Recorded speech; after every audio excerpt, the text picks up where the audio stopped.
नमस्कार. आपल्याला माहिती आहे का की भारताचा राष्ट्रीय विज्ञान दिन का साजरा केला जातो? याच्या मागे ना एक खूपच रंजक गोष्ट आहे. आज आपण त्याच एका महत्त्वपूर्ण वैज्ञानिक शोधाची कहाणी ऐकणार आहोत. पण कधी विचार केलाय का की हा दिवस नेमका 28 फेब्रुवारीलाच का साजरा होतो? म्हणजे दुसरी कुठलीही तारीख असू शकली असती, बरोबर? तर या तारखेमागे एक मोठं वैज्ञानिक रहस्य आहे. आणि चला, आज ते रहस्य काय आहे हेच आपण शोधून काढूया. चला तर मग सगळ्यात आधी आपल्या ह्याच प्रश्नाचं उत्तर शोधूया. जाणून घेऊया काय आहे हा भारताचा राष्ट्रीय विज्ञान दिन आणि तो आपल्यासाठी इतका महत्त्वाचा का आहे. तर बघा, दरवर्षी 28 फेब्रुवारीला भारतभरात राष्ट्रीय विज्ञान दिन साजरा केला जातो. आणि याचा मुख्य उद्देश काय आहे?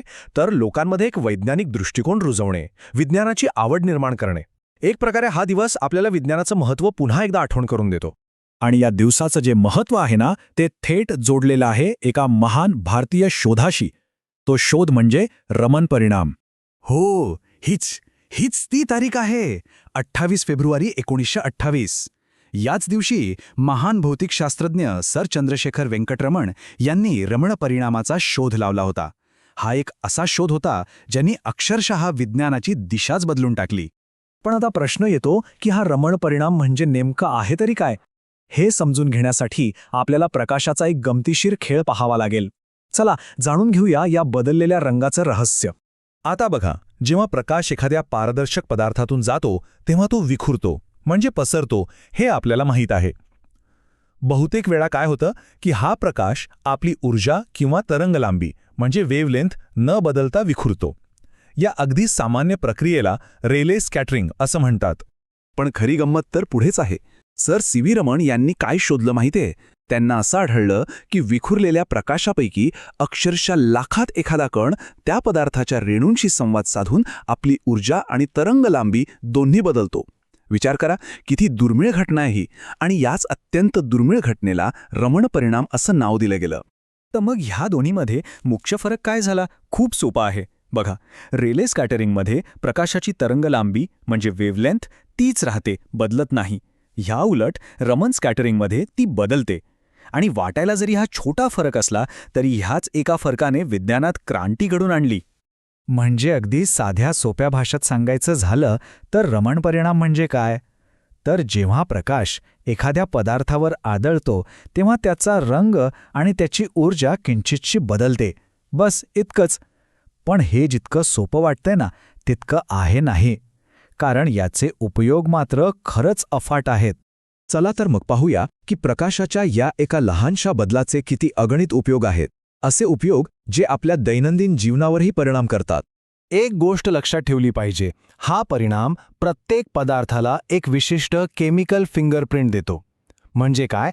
तर जसं आपल्या प्रत्येकाचं फिंगरप्रिंट म्हणजे बोटांचे ठसे वेगळे असतात, तसंच प्रत्येक पदार्थाचा रमण परिणामही अगदी वेगळा असतो, युनिक असतो.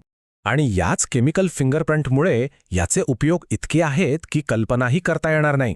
रासायनिक पदार्थ ओळखण्यापासून ते औषध निर्माण उद्योगात, फॉरेन्सिक तपासणीमध्ये, अगदी आपल्या शरीरातल्या जैविक पेशींचा अभ्यास करण्यासाठी आणि नॅनो मटेरियल्सचं विश्लेषण करण्यासाठी सुद्धा याचा वापर केला जातो. एवढंच नाही तर इंजिनिअरिंगमध्ये, विशेषतः VLSI म्हणजेच चिप डिझाईनमध्ये याचे खूप खास उपयोग आहेत. आपल्या मोबाईल किंवा कॉम्प्युटरमध्ये ज्या चिप्स असतात त्या बनवताना सिलिकॉन वेफरवरील ताण तपासण्यापासून ते वापरलेल्या पदार्थांची शुद्धता तपासण्यापर्यंत, इतकंच काय तर चिपमधील दोष शोधण्यापर्यंत सगळीकडे रमण परिणाम खूप महत्त्वाचा ठरतो. तर आपण हा शोध पाहिला आणि त्याचे अविश्वसनीय उपयोगही पाहिले. आता पुन्हा एकदा आपल्या मूळ मुद्द्याकडे वळूया आणि या शोधाचा उत्सव आणि त्याचा वैज्ञानिक वारसा यांच्यातले धागे जोडूया. हा सगळा प्रवास किती विलक्षण आहे बघा. 1928 मध्ये रमण परिणामाचा शोध लागला आणि त्यानंतर अवघ्या 2 वर्षात म्हणजे 1930 साली सर सी.व्ही. रमण यांना भौतिकशास्त्रातील नोबेल पारितोषिकानं सन्मानित करण्यात आलं.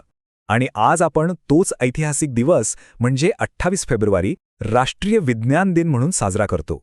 पण हा दिवस साजरा करण्यामागे केवळ एक आठवण नाहीये, तर त्यामागे काही मोठी उद्दिष्टसुद्धा आहेत. जसं की लोकांमध्ये विज्ञानाची आवड वाढवणं, आपल्या तरुण पिढीला प्रेरणा देणं, नवीन संशोधनाला चालना देणं आणि संपूर्ण समाजात एक वैज्ञानिक दृष्टिकोन विकसित करणं.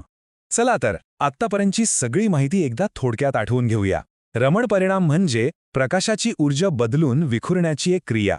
याचे शोधक होते सर सी.व्ही. रमण, ज्यांना यासाठी 1930 मध्ये नोबेल पुरस्कार मिळाला. याचे उपयोग तर स्पेक्ट्रोस्कोपीपासून ते सेमीकंडक्टरपर्यंत सर्वत्र आहेत. आणि याच महत्त्वपूर्ण शोधाचा दिवस आहे 28 फेब्रुवारी, आपला राष्ट्रीय विज्ञान दिन. आजच्या या माहितीपूर्ण प्रवासानंतर एक प्रश्न मनात आल्याशिवाय राहत नाही. रमन परिणामाने जसे एका पिढीला प्रेरित केलं आणि जगाला बदलून टाकलं, तसा पुढच्या पिढ्यांना प्रेरणा देणारा विज्ञानातील पुढचा मोठा शोध, पुढचा रमन इफेक्ट कोणता असेल, यावर नक्कीच विचार करायला हवा.